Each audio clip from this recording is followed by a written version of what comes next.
नमस्कार दोस्तों, आपका स्वागत है मेरे यूट्यूब चैनल लाइफ और इल्यूजन में। और जैसा कि आज 14 फेब है, 14 फरवरी, और आज के दिन वैलेंटाइंस डे मनाया जाता है। तो आज हम चर्चा करेंगे वैलेंटाइन डे के बारे में कि वैलेंटाइन डे क्यों मनाते हैं, कुछ लोग इसका विरोध क्यों करते हैं, वो विरोध करना कितना उचित है, कितना तार्किक है, विरोध करना चाहिए, नहीं करना चाहिए, क्यों करना चाहिए तो कितना करना चाहिए। इस विरोध के पीछे जो जिस तरह का विरोध हम देखते हैं, जो पार्क में लोग प्रेमी जोड़ों के ऊपर लठ बजाते हैं, कितना सही है। जो लठ खाने वाले सही है कि लठ बजाने वाले सही है, जो धर्म के ठेकेदार बनते हैं वो सही है, या जो बिना वजह मार खा लेते हैं वो सही है, कौन सही है। तो इन्हीं सब बातों का आज हम चर्चा करेंगे, पूरा लॉजिक से, पूरा तर्कों से, समझ से, अपना दिमाग खुला रख के। दोस्तों, मैं ना एक बात आपको बताना चाहूँगा, है ना। देखो, है ना, मैं ये वीडियो क्यों बना रहा हूँ आपके लिए, और हमको क्यों चर्चा करनी चाहिए। देखो, भगवान ने ना हमको मनुष्य बनाया है, इंसान बनाया है। ये हमको ये मशीन दी है ना, ये हमारा जो मनुष्य जो शरीर है, ऐसा कहते हैं कि ये सबसे, ये जो हम जब इवोल्यूशन पढ़ते हैं, हम, है ना, जीव विकास पढ़ते हैं, डार्विन का विकासवाद, ये जो सारा जब हम साइंस पढ़ते हैं ना, और जितना जितना हमारी जो समझ है, जितनी हमारी जो बुद्धि काम करती है, तो उसमें एक कंक्लूजन निकल के आता है कि ये जो मशीन है, जो ह्यूमन जो बॉडी है, ये सबसे एडवांस्ड, जो जो मदर नेचर ने जो मशीन बनाई ना, उसमें सबसे एडवांस्ड है ये। हमारा नर्वस सिस्टम है, हमारी क्रेनियल कैपेसिटी है, हमारी जो सोचने की क्षमता है, हमारी जो इमोशंस हैं, जो काम करने की क्षमता है, जो चीज़ों को इंसान इतना वो उसकी उसकी कैपेसिटी की क्या ही कही जाए, जो सारा टेक्नोलॉजिकल एडवांस आप देख रहे हैं आज, हम कहाँ से कहाँ तक पहुँच गए हैं ना। जो हम केव मैन थे, गुफा में काम करने वाले, वहाँ से आप हम हवा में उड़ने वाले, प्लेन में आकाश में जाने वाले, अब तो मंगल ग्रह पर भी जाने की सोच रहे हैं ना, कैसे कैसे करें। तो ये सब सारा कैसे हुआ है। अगर हमारी सोचने की क्षमता को अगर एक ही ढांचे में ढाल दिया होता, या उसको ब्लंट कर दिया होता, या उसको ख़त्म कर दिया होता, तो आज जो इंसानी सभ्यता या इंसान जहाँ पहुँचा वो कभी नहीं पहुँच पाता। इंसान आज जहाँ पहुँचा है और आगे जहाँ पहुँचेगा, वो सिर्फ और सिर्फ इसलिए पहुँचा है कि उसके अंदर विचार करने की क्षमता है, वो विचारशील है, थॉटफुल है, सोच सकता है, समझ सकता है। तो अगर हम विचारशील नहीं है, थॉटफुल नहीं है, तो फिर ये इंसानी शरीर लेके घूमने का कोई फ़ायदा नहीं है। तो फिर तो जो गली में घूमने वाले जो कुत्ते बिल्ली हैं, ये जो दूसरे जंगली जानवर है, उनमें और आप में क्या फ़र्क है ना। क्योंकि जो जंगली जानवर है, जो कुत्ते बिल्ली हैं, उनकी मशीन में जो चीज़ें फिट कर दी गई है ना, वो वैसे ही चलती है। प्रकृति जैसे उनको चलाती है, वो वैसे ही चल रही है। कब उनको मीटिंग करनी है, कब खाना है, कब पीना है, कब ये करना है, उनको अपना टाइम पीरियड पूरा करना है, और कुछ नहीं है। हमें जो अलग मिला, जो अनोखा मिला, वो सिर्फ यही है कि हम विचार कर सकते हैं, सोच सकते हैं, और विचारशील और ये सोच समझने की क्षमता होने से, थॉटफुल होने से ही ये सारा परिवर्तन आता है। तो इसलिए मैं ये वीडियो आप लोगों के लिए बना रहा हूँ कि आप भी विचार करिए, आप भी सोचिए समझिए, और खुद से सवाल करिए, है ना। जैसे ये वैलेंटाइंस डे है भाई, इसी को लेके नहीं, जहाँ कुछ भी जो कुछ भी हो रहा है, एक सभ्य इंसान की, एक विचारशील इंसान की, एक थॉटफुल इंसान की ये खासियत होती है कि वो प्रश्न करता है, और प्रश्न करके उसके जवाब के लिए पूर्वाग्रसित नहीं होता है, उसका जवाब ढूंढने के लिए वो सच्चाई में जिज्ञासु होता है। और जिज्ञासा से जब उस प्रश्न को वो ढूंढेगा, तो उसका फ़ायदा न केवल उसको मिलेगा, बल्कि पूरे समाज को ही उसका फ़ायदा मिलता है, क्योंकि उससे समाज का विकास होता है। जिस सभ्यता में विचारशील लोग अधिक रहे हैं, वही सभ्यता सबसे आगे निकली है।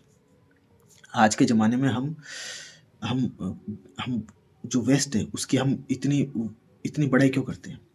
क्योंकि पिछले 400-500 सालों में जो समय है 400-500 सालों का, उस 400-500 सालों के दौरान जो पश्चिम है, वहाँ के लोग सबसे ज़्यादा विचारशील हुए और इसी विचारशील होने की वजह से उन्होंने बड़ी-बड़ी खोजें करी। जो साइंटिफिक डिस्कवरी में जो आज उनका लोहा माना जाता है, वो सिर्फ़ इसी वजह से कि वो विचारशील लोग। किसी ज़माने में हमारे भारत के लोग भी थे। हम जो हड़प्पा सिंधु घाटी सभ्यता की जो बात करते हैं, जो हम महाभारत काल की, रामायण काल की या उससे पुराने ज़माने की वैदिक काल की जो बात करते हैं, तो वैदिक काल की हम बातें क्यों करते हैं? क्योंकि उस ज़माने में वो ऋषि थे, विचारशील लोग थे, विचारशील लोगों का ज़माना था वो। तो जिस ज़माने में, जिस समाज में, जिस देश के अंदर, जिस जाति के अंदर, जिस समुदाय के अंदर विचारशील लोग ज़्यादा होंगे, वो समाज तरक्की करेगा। क्योंकि विचारशील लोग क्या करेंगे, वहाँ पर अंधविश्वास नहीं पनपेंगे, मिथ नहीं पनपेंगे, गलत परंपराएं, गलत बेवजह बिना सिर पैर की परंपराएं नहीं पनपेंगी। क्यों? क्योंकि वो सवाल करेंगे, सवाल करके वो किस तह तक जाएंगे, पता लगाएंगे। जो चीज़ सही होगी अपना लेंगे, सही नहीं होगी तो ठीक है, उसमें सुधार किया जाएगा, और अगर वो समाज के लिए अनुकूल नहीं है तो उसको हटा दिया जाएगा। चलो, एक बात तो ये हुई। अब ये इसका विरोध करना चाहिए वैलेंटाइंस डे का या नहीं करना चाहिए, या ये कहाँ तक उचित है नहीं उचित है, ये निर्णय मैं आप पे छोड़ देता हूँ। आप हम बारी बारी से एक एक चीज़ों को डिस्कस करेंगे, फिर वीडियो के अंत में आप खुद अपने विवेक से निर्णय करिए कि विरोध करना चाहिए, नहीं करना चाहिए, क्यों करना चाहिए, कितना करना चाहिए, कैसे करना चाहिए, ये आप निर्णय करना। मैं आपके सामने कुछ तथ्य लेके आ रहा हूँ कि वैलेंटाइंस डे वास्तव में है क्या, ये इसकी शुरुआत कैसे हुई, क्यों मनाया जाता है, कहाँ से ये आया, हमारे देश में कैसे आया, और इसका क्या पूरा है वो हम देखेंगे। तो वैलेंटाइन डे के बारे में जब हम पता करते हैं, पढ़ते हैं, इससे संबंधित जो ऑथेंटिक किताबें पढ़ते हैं, इसका इतिहास जानते हैं, सारा सब कुछ करते हैं, तो ये इसकी जो जड़ें निकल के आती है प्राचीन रोमन साम्राज्य से निकल के आती है। कि जो प्राचीन रोमन साम्राज्य था, तो उस ज़माने के अंदर वहाँ पर एक फेस्टिवल मनाया जाता था जिसका नाम था ल्यूपरकेलिया। ये ल्यूपरकेलिया जो फेस्टिवल था, ये एक फर्टिलिटी फेस्टिवल था जो 13, 14 और 15 फेब को वहाँ मनाया जाता था। 13, 14 और 15 फरवरी को हर साल वहाँ पर मनाया जाता था। और ये मनाते थे वहाँ पे गॉड ऑफ फर्टिलिटी, जो फोनस वहाँ जो रोमन देवता है, फोनस, गॉड ऑफ फर्टिलिटी। और जो रोमन जो रोम के जो लीजेंडरी जो संस्थापक थे, फाउंडर्स थे, रेमस और रोम्यूलस, इन इन तीनों की याद में ये ल्यूपरकेलिया फेस्टिवल वहाँ मनाया जाता था एज ए फर्टिलिटी फेस्टिवल। जब इतिहास को हम टटोलते हैं तो सबसे इसकी जो जड़ निकल के आती है वैलेंटाइंस डे की, वो वहाँ से निकल के आती है। फिर बात आती है कि जब ये इसका नाम ल्यूपरकेलिया फेस्टिवल था, तो ये फिर वैलेंटाइंस डे कैसे बना? तो इसको वैलेंटाइंस डे नाम दिया गया ये 496 एडी में। उस समय जो रोम में जो इनके ईसाइयों के जो होते हैं सर्वोच्च धर्मगुरु, उस समय थे पोप जिलेसियस फर्स्ट। तो उन्होंने इसको नाम दिया था वैलेंटाइंस डे। अब उन्होंने वैलेंटाइंस डे नाम क्यों दिया, तो उसके पीछे कहानी आती है कि 3rd सेंचुरी एडी के अंदर जो रोमन एम्परर था क्लोडियस II, तो रोमन एम्परर क्लोडियस II ने सेना के अंदर जवान लोगों की संख्या बढ़ाने के लिए एक अजीब सा वो कानून लेके आए थे।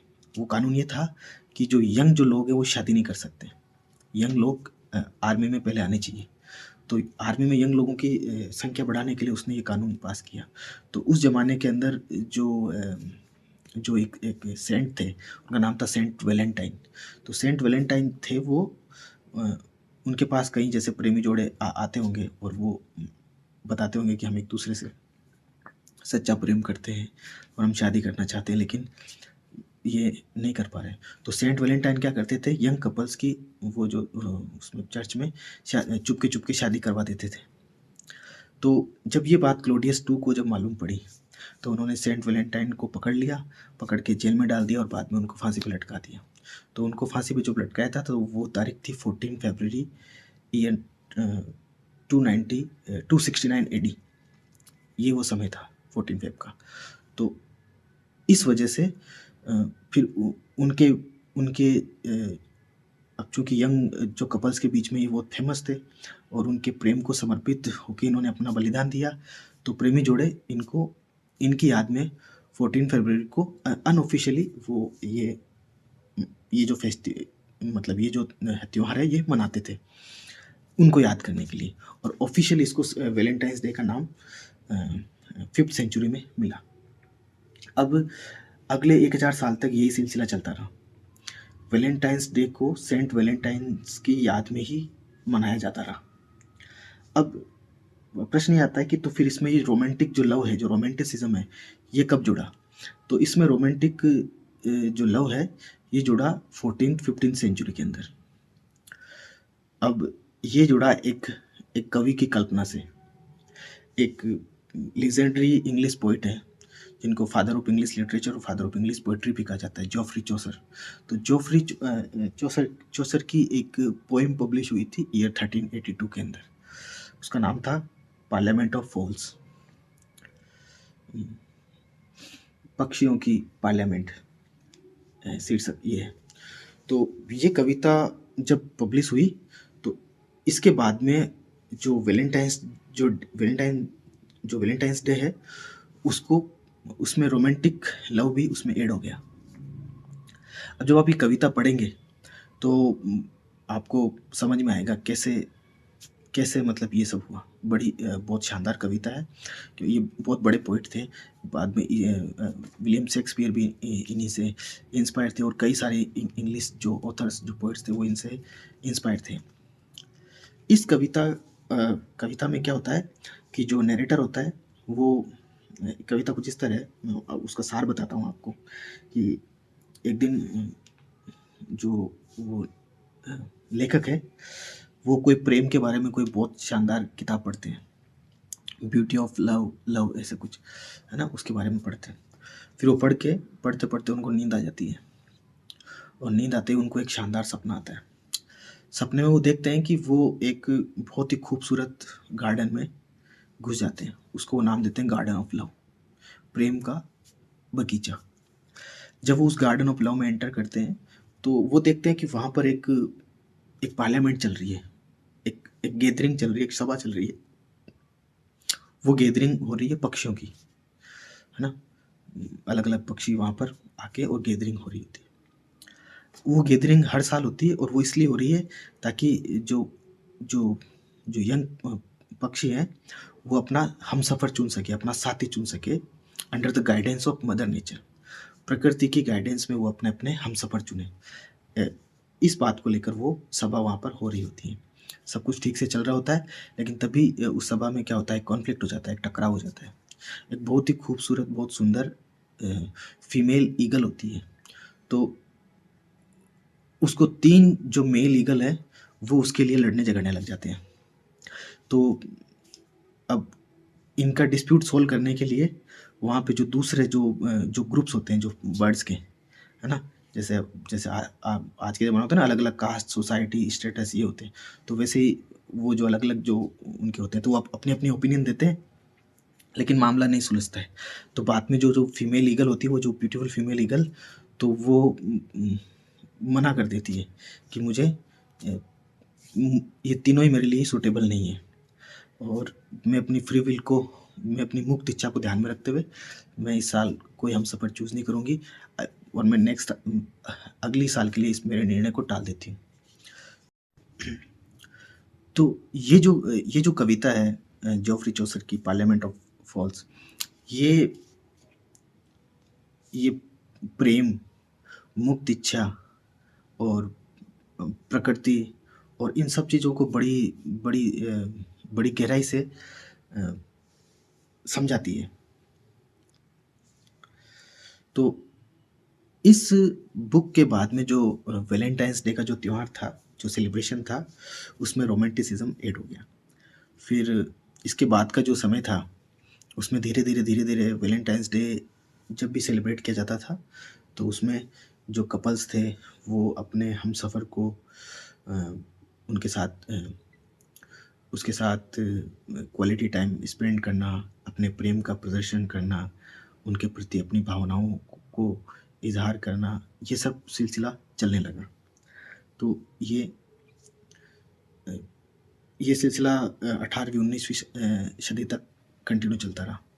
फिर जो विक्टोरियन टाइम आया, तो उस ज़माने में पूरा यूरोप जो है वो प्रगति के नए-नए सोपान चढ़ रहा था। वहाँ पे इंडस्ट्रियलाइज़ेशन हो रहा था, साइंटिफिक डिस्कवरी हो रही थी, समाज प्रगति कर रहा था, ये सब कुछ हो रहा था, कमर्शियलाइज़ेशन हो रहा था। तो जैसा होता है ना कि जो जब कमर्शियल दौर आता है, आर्थिक जब युग आता है, जब हर चीज़ को बिज़नेस से जोड़ा जाता है ना? जब जहाँ व्यापारी वर्ग जो कैपिटलिज़्म जहाँ पर जब डेवलप होता है, तो हर चीज़ के अंदर व्यापार की तलाश की जाती है। जैसे जैसे दिवाली अपन मनाते हैं, तो दिवाली में पटाखे चलाते हैं।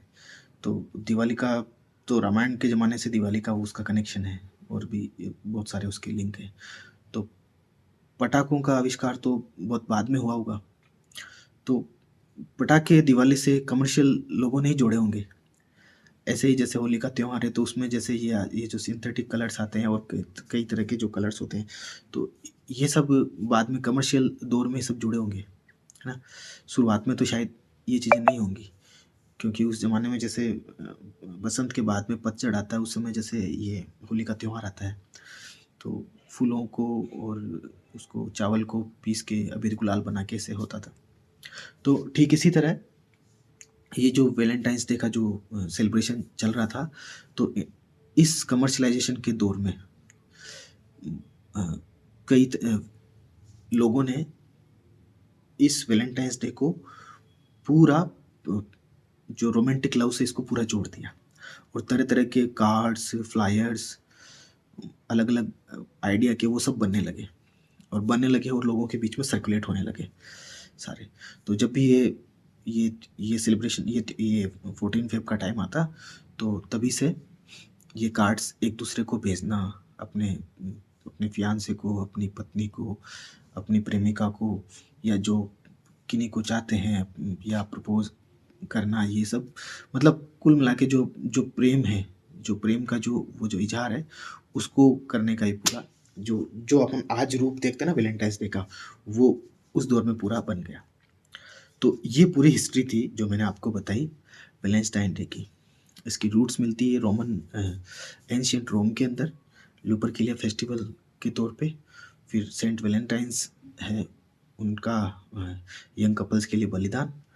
फिर इसको सेंट वैलेंटाइन की याद में वैलेंटाइंस डे इसको नाम मिलना। और फिर जोफ्री चौसर्स और कई जो पोइट्स हैं, उनकी पोइट्री में धीरे धीरे इसको प्रेम से जोड़ना, और आज का ये चीज़ होना। ये तो इसकी हिस्ट्री हुई। अब इसकी जब हिस्ट्री पूरा देखते हैं, तो इसमें कहीं भी कुछ ऐसा अपने को अटपटा नहीं लगता कि भाई इसमें कुछ विरोध करने जैसा क्या है। अब आगे बढ़ते हैं। तो जब अंग्रेज़ लोग भारत आए थे, तो वो भी अपना कल्चर लेके आए, अपनी सभ्यता लेके आए, अपना खान पान लेके आए, अपनी वेशभूषा लेके आए। कुछ हमने उनसे सीखा, कुछ उन्होंने हमसे सीखा। दरअसल सभ्यता ऐसे ही विकास करती है। एक टर्म अपन यूज़ करते हैं जब अपन समाजशास्त्र पढ़ते हैं, अकल्चरेशन। अकल्चरेशन का मतलब होता है सभ्यताओं का आपस में मिलना। दरअसल इस दुनिया में जो मानव समाज ने मानव ने जितना विकास किया ना, वो इसी अकल्चरेशन की वजह से ही किया है।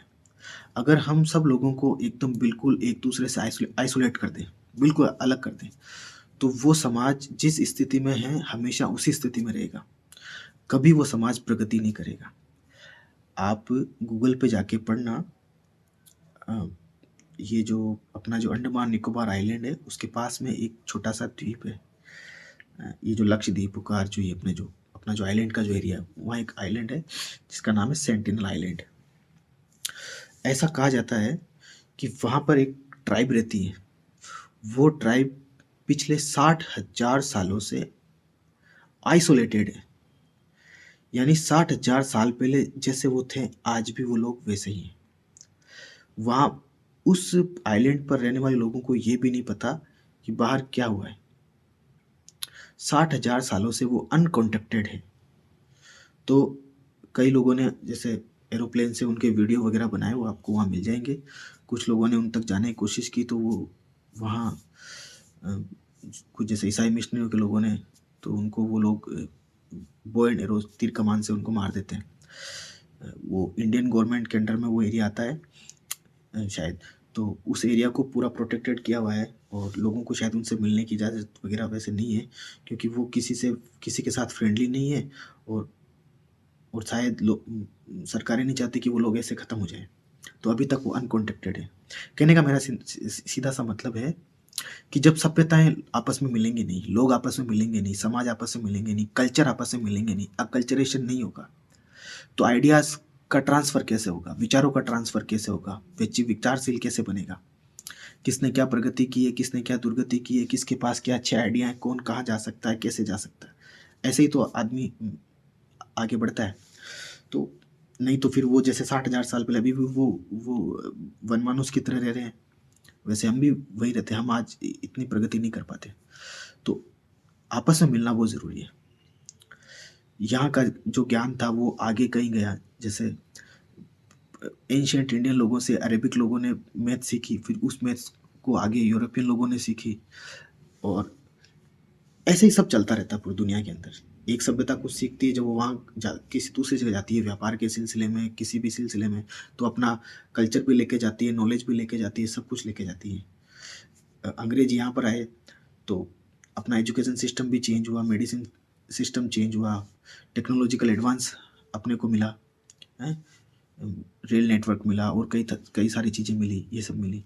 तो ये सब चलता है। इसमें कुछ बुराई नहीं होती। सभ्यताओं का मिलना जुलना जारी रहना चाहिए, है ना। अब बात आती है कि ये जो वैलेंटाइंस डे का विरोध होता है ना, तो ये विरोध कितना जायज़ है, कितना उचित है, कितना तार्किक है। तो देखो, मैं सीधे तो मैं आपको ये नहीं कह रहा कि क्या गलत है क्या सही है, निर्णय आप करना। पर आप ये समझो कि जैसे पहले मैं आपके सामने कुछ तथ्य रखता हूँ ना, प्रेम को लेके।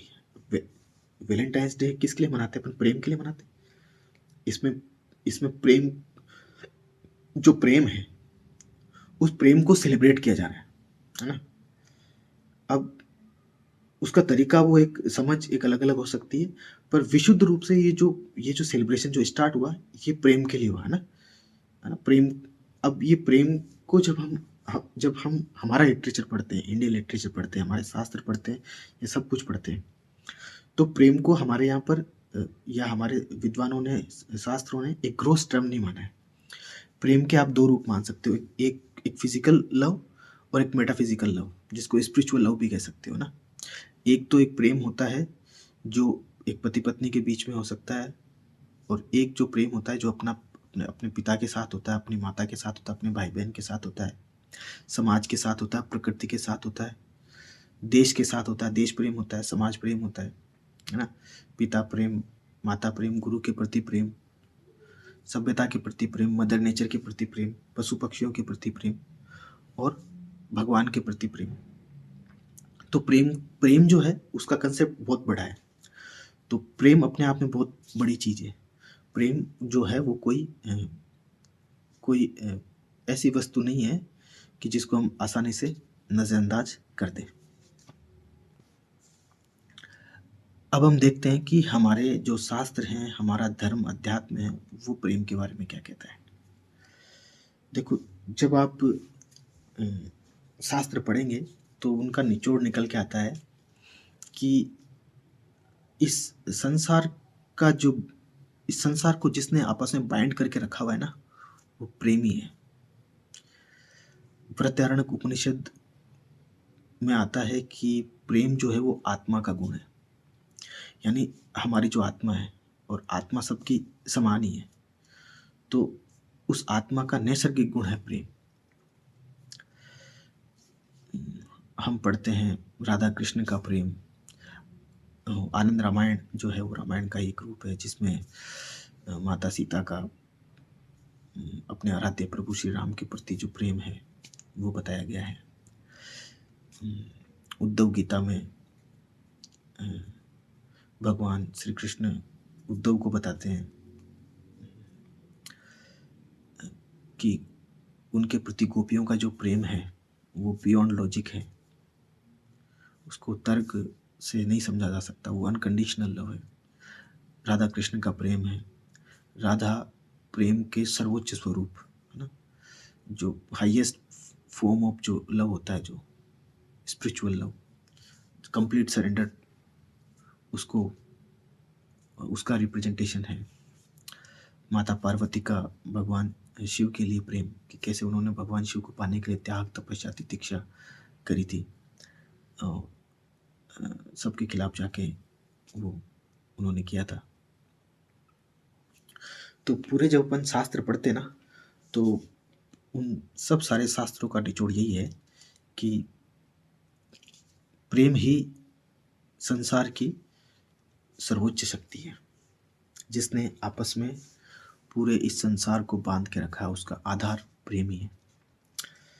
इसीलिए गीता में श्री कृष्ण कहते हैं कि रसो विषय मैं प्रेम स्वरूप हूँ, मेरा स्वरूप प्रेम है। और कबीरदास जी ने इसको ऐसे कहा है, पोथी पढ़ पढ़ जग मुआ, पंडित भयानक हुई, ढाई आकर प्रेम का पढ़े सब पंडित हुए।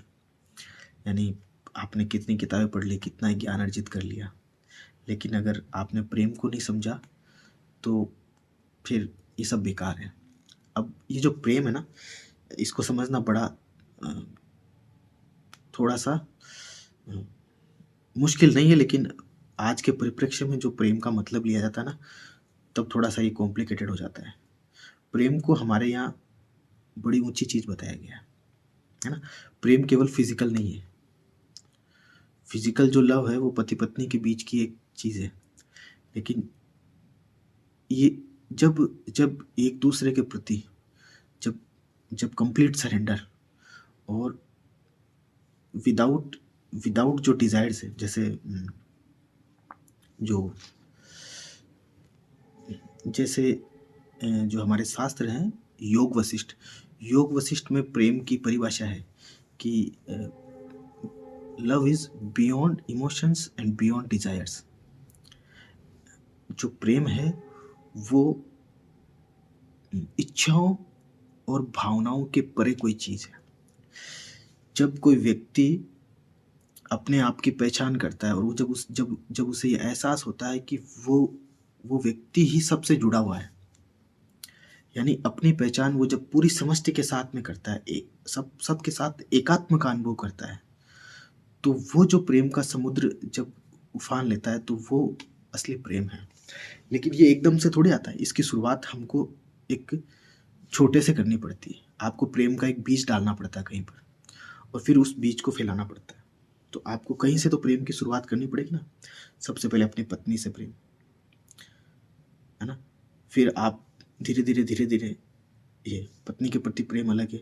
फिर अपना आत्म विकास, जिसको अध्यात्म आत्म विकास कहते हैं ना, तो ये प्रेम का विस्तार है।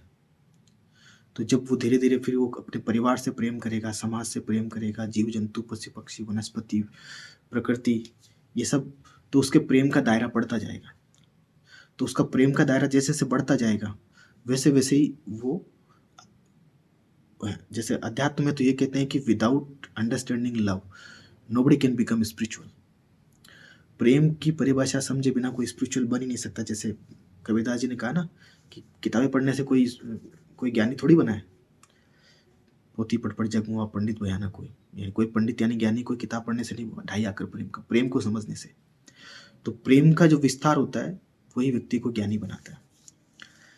तो यही एक चीज़ है। शायद इसी चीज़ को समझाने के लिए राधा कृष्ण का जो वो हम पढ़ते हैं, माधुर्य भाव की साधना होती है राधा वल्लभ संप्रदाय में, जो अलग अलग ये, तो ये सब इसीलिए। तो इसकी शुरुआत प्रेम से होती है।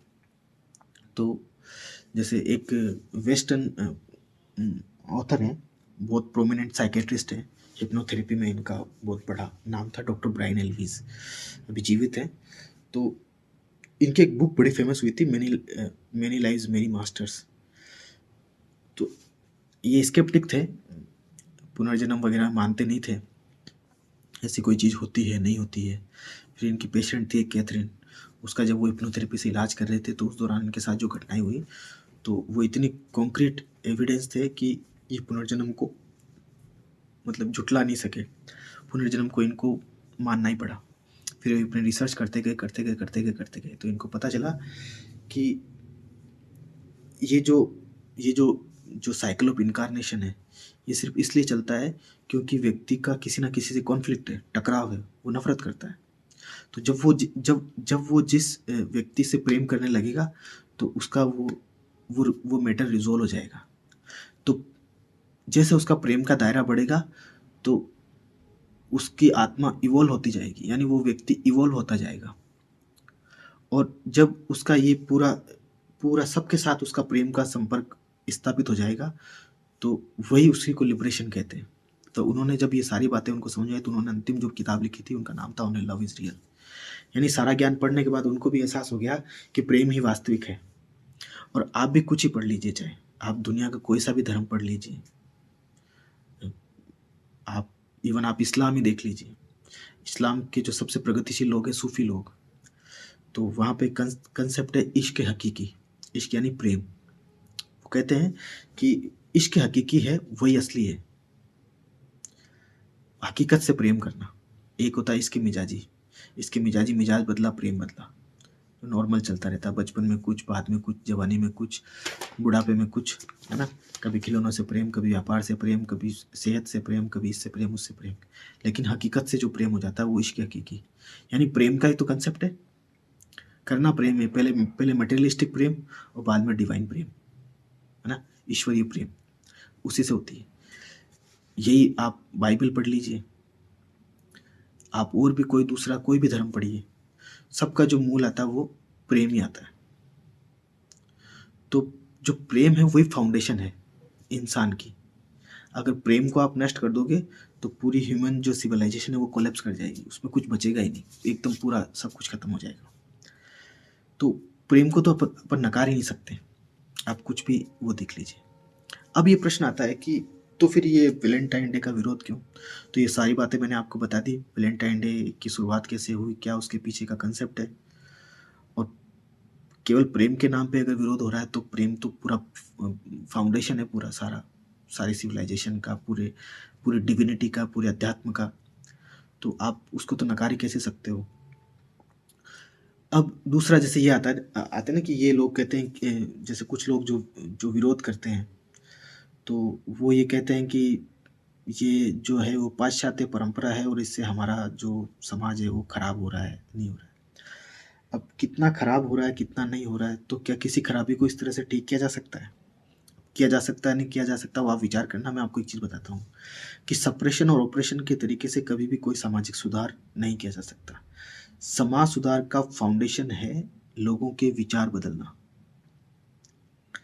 आप किसी को डरा धमकाकर, डंडे मारकर आप कभी भी परिवर्तन नहीं कर सकते। जिस चीज़ को आप जितना दबाते हो उससे वो चीज़ बिगड़ती है। अब अगर है ना, जैसे बहुत सारे सेलिब्रेशन होंगे जो वेस्टर्न इन्फ्लुएंस से हमको बहुत, हमारी सभ्यता ने बहुत कुछ सीखा है ना। बहुत चीज़ें हमारी हैं, तो हम क्या सबको बंद थोड़ी करवा देंगे, है ना। तो विचारशीलता हमको ये बताती है कि हमको किसी चीज़ की तह तक जाना चाहिए, है ना। कबीरदास जी कहते हैं ना, सार सार को गई रहे थोता दे उड़ाए। जो सार है वो ग्रहण कर लेना चाहिए, जो थोती बात है उसको हटा देना चाहिए। अब मुझे तो ये लगता है, मुझे निजी तौर पे, कि जैसे गांधी जी का एक फेमस कोट्स है कि be the change you want to see in the world. जो परिवर्तन आप संसार में लाना चाहते हो वो परिवर्तन आप पहले स्वयं में लाइए। जैसे प्राचीन काल में, वैदिक जमाने में हमारे यहाँ पर जो गुरु होता था ना, सबसे जो ऊंची स्थिति का, उसको आचार्य कहते थे। आचार्य का मतलब होता था कि वह व्यक्ति, आचार्य को ही गुरुकुल खोलने का अधिकार होता था। तो आचार्य का मतलब वो व्यक्ति जो अपने आचरण से शिक्षण करता हो, जो केवल थोती बातें नहीं करता है। वो जो बोलता है वो सारे शास्त्र उसके आचरण में आ चुके हैं। जब ऐसा उसका व्यक्तित्व बन गया तब उसको आचार्य बोलते थे। यानी तो वो व्यक्ति एक तरह का सांचा बन गया। अब उसको देख के अपने आप लोग सुधर जाएंगे। तो अब हम परिवर्तन कोई खुद अपने आप में नहीं लाएंगे ना, जैसे हम खुद में परिवर्तन ला रहे हैं, इसको बोलते हैं व्यक्ति निर्माण।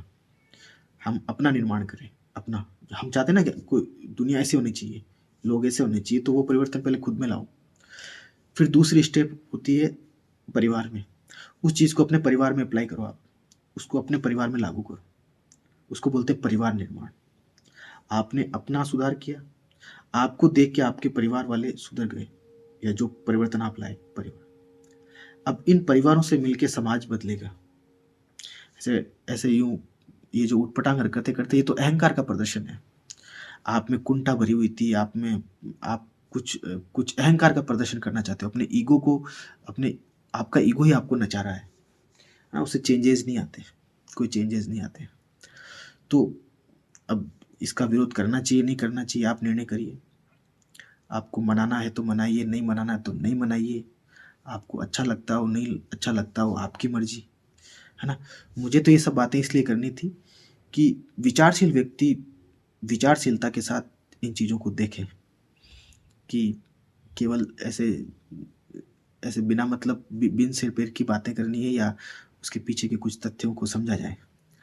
तो जो बातें मैंने समझी, जो बातें मुझे समझ में आई, वो मैंने आपको बताने की कोशिश की। यही सब बातें मुझे आपको आज बतानी थी। आप सभी का दिन बहुत मंगलमय हो। ओम शांति।